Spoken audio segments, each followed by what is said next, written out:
तुझको गोद में पाला हुसैन ने, इस्लाम तुझको गोद में पाला हुसैन ने, और ठोकर लगी तुझे तो संभाला हुसैन ने। इस्लाम तुझको गोद में पाला हुसैन ने, और ठोकर लगी तुझे तो संभाला हुसैन ने। और इस्लाम की रगों में जो चुभता था बार बार, इस्लाम की रगों में जो चुभता था बार बार, काटा था एक यजीद निकाला हुसैन ने, काटा था एक यजीद निकाला हुसैन ने। अजीज़ान मिल्लत इस्लामिया, मैंने कुरान मुक़द्दस की जिस आयत करीमा तिलावत करने का शर्फ हासिल किया है, अल्लाह रब्बुल इज़्ज़त कुरान मुक़द्दस में इरशाद फरमाता है, कुल ला अस्अलुकुम अलैहि अजरन इल्लल मवद्दत फिल कुर्बा। ए महबूब, आप लोगों से फरमा दें, आप लोगों से कह दे कि मैंने जो तुम्हें ईमान की दौलत अता फरमाई है, कुफ्र के अंधेरे से निकाल कर ईमान की रोशनी अता फरमाई है, उन तमाम चीजों के बदले में मैं तुमसे कुछ तलब नहीं करता, लेकिन हाँ इतना जरूर कहता हूं कि तुम मेरी अहले बैत से मोहब्बत करना, तुम मेरी अहले बैत से मोहब्बत करना। क्योंकि जब तक तुम्हारे दिल के अंदर अहले बैत की मोहब्बत नहीं होगी, तब तक तुम कामिल मोमिन नहीं हो सकते। बल्कि अल्लाह के रसूल ने फरमाया कि जो अहले बैत से मोहब्बत करेगा वो मुझसे मोहब्बत करेगा, और जो अहले बैत से बुग़्ज़ रखेगा वो कामिल मोमिन नहीं हो सकता, वो कामिल मोमिन नहीं हो सकता। अब अहले बैत के अंदर फरमाया गया कि तुमसे इतना तलब है कि मेरी अहले बैत से मोहब्बत करो, हजरत अली के कदम चूमो, हजरत फातिमा की चौखट पर अपने सर को झुकाओ, हजरत इमाम हसन का दामन थाम लो, और हजरत इमाम हुसैन का दिल में मोहब्बत पैदा करो, हजरत इमाम हुसैन का इश्क अपने दिलों के अंदर पैदा करो।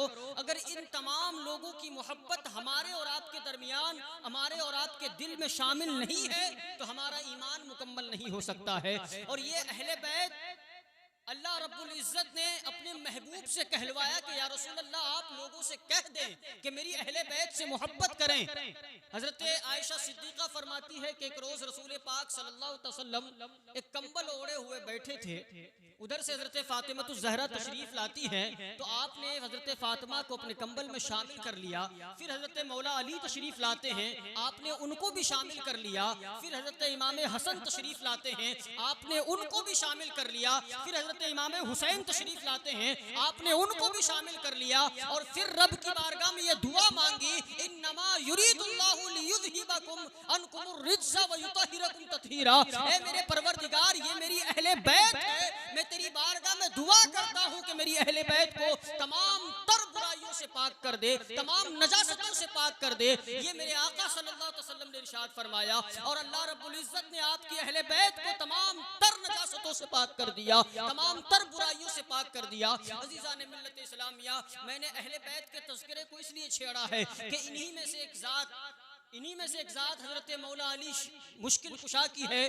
उनकी ज़ात पर थोड़ी देर गुफ्तगू, उसके बाद मुख्तसर से लम्हात में सैयदना इमाम हुसैन की ज़ात पर थोड़ी देर रोशनी डाल के मैं अपनी गुफ्तगू को बहुत जल्दी समेटने की कोशिश करूँ, क्योंकि मेरे बाद हजरत की तकरीर आपको समाअत करनी है। हजरत मौला अली शेर खुदा की ज़ात वो ज़ात है जिनसे मोहब्बत खुद खुदा करता है, खुद मदीने वाले मुस्तफ़ा करते हैं, खुद मदीने वाले मुस्तफ़ा करते हैं। और फिर मेरे आका ने इरशाद फरमाया कि जिसके दिल में मौला अली की मोहब्बत नहीं है वो कामिल मोमिन नहीं हो सकता है। हजरत अली की ज़ात वो ज़ात है जिनकी पैदाइश काबा शरीफ के अंदर होती है और जिनको मस्जिद में शहीद किया जाता है। और फिर तारीख के औराक में सुनहरे अल्फाज से ये लफ्ज लिखे गए हैं कि क़यामत तक कोई माँ अपने बच्चे को ऐसे पैदा नहीं करेगी जो काबा शरीफ के अंदर पैदा हुआ हो और जिनको शहीद मस्जिद में किया गया हो। हजरत अली की ज़ात वो ज़ात है कि जिसने पैदाइश से पहले उस वक्त तक अपनी आंखें नहीं खोली जब तक मुस्तफ़ा अलैहिस्सलाम ने अपनी जुबान को मौला अली के मुंह में न रखा। जब जवान हो गए तो मौला अली से पूछा गया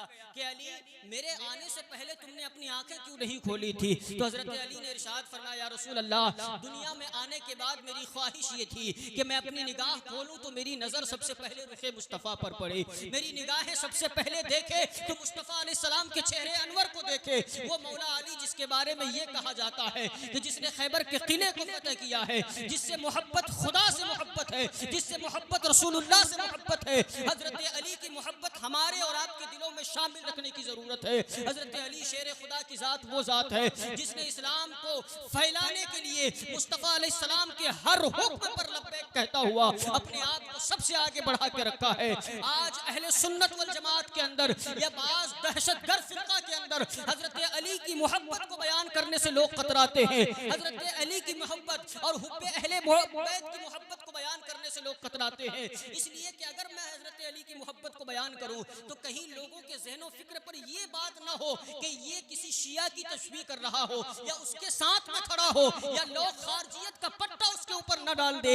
ये जुर्रत और ये बात कोई सीखना चाहे तो हजरत इमाम शाफई से सीखे, हजरत इमाम मालिक से सीखे, इमाम अहमद बिन हम्बल से सीखे। हजरत इमाम शाफई ने जब हुब्बे अहले बैत के बारे में बयान किया, हुब्बे अली के बारे में बयान किया, तो लोगों ने हजरत इमाम शाफई को कहा कि ये खारजी हो गए हैं, ये खारजी हो गए हैं। हजरत इमाम शाफई को जलाल आता है और आप इरशाद फरमाते हैं कि सुनो, अगर अहले बैत से मोहब्बत करना खारजियत है तो कायनात से मुझसे बड़ा कोई खारजी नहीं है, कायनात में मुझसे बड़ा कोई खारजी नहीं है। लेकिन आज पता नहीं लोग तमाम तरह की सलाहियतें रखने के बावजूद, तमाम चीजों को समझने के बावजूद इस बात पर क्यों कतराते हैं कि अगर मैं शान अली को बयान करूं, शान अहले बैत को बयान करूं, हुब्बे अहले बैत को बयान करूं तो हो सकता है कि लोग मेरे बारे में कोई गलत अकीदा ना निकाल ले। मैं आपको बताऊं, मैं हजरत इमाम आजम अबू हनीफा का मानने वाला हूं, मेरे अकायद पर किसी को कोई शक न हो, लेकिन हुब्बे अली का दर्स मुझे मुस्तफ़ा अलैहिस्सलाम की जात से मिली है। हजरत अली की जात वो जात है कि जब खैबर का किला फतेह नहीं हो रहा था, मेरे आका ने फरमाया कि कल मैं झंडा उसके हाथ में दूंगा जिससे अल्लाह भी मोहब्बत करता है, उसका रसूल भी मोहब्बत करता है। या रसूल अल्लाह, उसकी कोई दूसरी निशानी?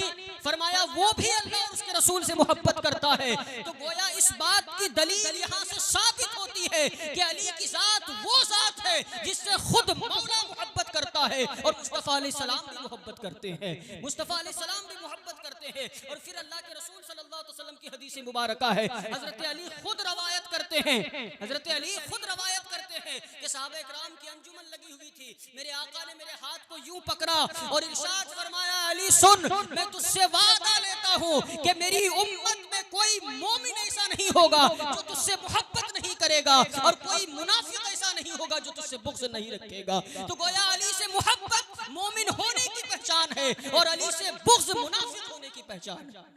अली से बुग़्ज़ मुनाफिक होने की पहचान है। जिसके दिल में हुब्बे अली होगी वो मोमिन होगा, जिसके दिल में बुग़्ज़ अली होगी वो मुनाफिक होगा, वो मुनाफिक होगा। बात क्लियर कर दी गई, बात साफ तौर पे वाज़े कर दिया गया कि हुब्बे अली मोमिन की पहचान है और बुग़्ज़ अली मुनाफिक की पहचान है। अज़ीज़ान मिल्लत इस्लामिया, हज़रत अली की ज़ात वो ज़ात है, हज़रत अली की शान वो शान है। आपको मैं बताऊं कि जब हज़रत अली अमीरुल मोमिनीन बने तो एक रोज़ कूफा वालों की आपने दावत कराई, लोगों की दावत कराई।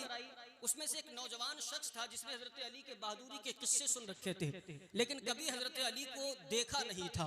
वो नौजवान जब उस दावत में शामिल हुआ तो लोगों ने पूछा कि वो बूढ़े मौला अली शेर खुदा किधर हैं, मैंने कभी देखा नहीं है। तो किसी ने इरशाद हुक्म दिया कि वो बैठे हैं मौला अली शेर खुदा, वो बैठे हैं मौला अली शेर खुदा। वो शख्स उसके पास, हजरत अली के पास जाता है और जाने के बाद क्या देखता है कि हजरत अली अखरोट तोड़ रहे हैं, हजरत अली अखरोट खा रहे हैं। तो आपसे अखरोट नहीं टूट रहा, कभी आप इस दांत में ले रहे हैं, कभी इस जानिब ले रहे हैं, लेकिन टूट नहीं रहा। वो नौजवान अंदर ही अंदर मुस्कुराने लगता है कि बाबे से अखरोट नहीं टूट रहा, इसने खैबर के किले को कैसे उखाड़ा था, इनसे तो अखरोट नहीं टूटता, इसने खैबर के किले को कैसे उखाड़ा था। हजरत अली की नजर पड़ती है कि बेटे क्या बात है। वो शख्स कहता है कि मैं डर गया जब हजरत अली ने पूछा, कहा कि हजरत कुछ बात नहीं है। फरमाया बेटे तू मुस्कुरा क्यों रहा है? फरमाया कि नहीं कोई बात नहीं है। तो हजरत मौला अली फरमाते कि मैं बताऊं क्या बात है? फरमाया बताइए क्या बात है? फरमाया कि तू सोच ये रहा है कि इनसे अखरोट तो नहीं टूटता, इसने खैबर के किले को कैसे उखाड़ा था। वो नौजवान कहने लगा कि हाँ मैं यही सोच रहा था, मैं यही सोच रहा था। इतना सुनना था कि हजरत अली का रवैया बदल जाता है। आप मुंह में जो अखरोट लगा था उसको साफ करते हैं, अपने पगड़ी को सीधा करते हैं और शेर खुदा बन के बैठ जाते हैं और इरशाद फरमाते बेटे इस बात पर तवज्जो न दे, कोई खैबर है तो ले आ, अली आज भी उसे तोड़ने को तैयार है, अली आज भी उसे तोड़ने को तैयार है। फरमाया बेटे बात को समझ। फरमाया क्या बात है? फरमाया अखरोट अली अपनी जिस्मानी ताकत से तोड़ रहा है और खैबर को तोड़ने वाली मुस्तफा अलैहिस्सलाम की लगाम थी। और अली के ईमान में आज भी इतनी कुव्वत है कि आज भी अगर कुफ्र ललकारेगा तो अली एक क्या हजारों खैबर तोड़ने को तैयार है। दीवारें हिलती रहती है और दर कांप जाता है है। अली का नाम सुन के अब भी खैबर कांप जाता है, अली का नाम सुनकर अब भी खैबर कांप जाता है। अजीजान मिल्लत इस्लामिया, जब बाप की शान और अजमत का आलम यह है तो बेटा इमाम हुसैन जैसा जानशीन पैदा होता है जो इस्लाम की हिफाजत की खातिर अपना सब कुछ कुर्बान कर देता है। लेकिन जुबान पे शिकवा व शिकायत के कलमात नहीं आते हैं, जुबान पे कभी शिकवा व शिकायत के कलमात नहीं आते हैं। अब मेरे मौला हुसैन की जात वो जात है जिसने मुस्तफा अलैहिस्सलाम की दीन की हिफाजत के खातिर अपना सब कुछ कुर्बान कर दिया। बल्कि करबला में था क्या, अब एक चीज समझ ले कि दो सोचों का आपस में टकराव था, एक यजीदी सोच का, दूसरा हुसैनी सोच का। यजीद की सोच ये थी कि ताकत ही हक है, यजीद की सोच ये थी कि ताकत ही हक है और ताकत ही का साथ दिया जाए। लेकिन उसके बखिलाफ हजरत इमाम हुसैन की सोच ये थी कि हक ही ताकत है, हक का साथ दिया जाए और हक की हिमायत, हक का साथ देते देते अगर तुम्हें अपना सब कुछ कुर्बान कर देना पड़े तो अपने कदम को पीछे मत हटाओ बल्कि सब कुछ कुर्बान कर दो, अल्लाह तुम्हें फिर भी हमेशा के लिए बाकी रखेगा। और आज जो लोग अपनी तकरीरों के अंदर इन चीजों को बयान करते हैं कि मजलूम आने करबला इमाम हुसैन को पानी के लिए तरपाया गया, हाय सकीना हाय ज़ैनब, इस तरह की कलमात जो अपनी तकरीरों में शामिल करते हैं, हजरत आला हजरत ने अपनी किताब में लिखा है कि इमाम हुसैन की शान में ऐसा लफ्ज बोलना हराम है, ऐसा लफ्ज बोलना हराम है।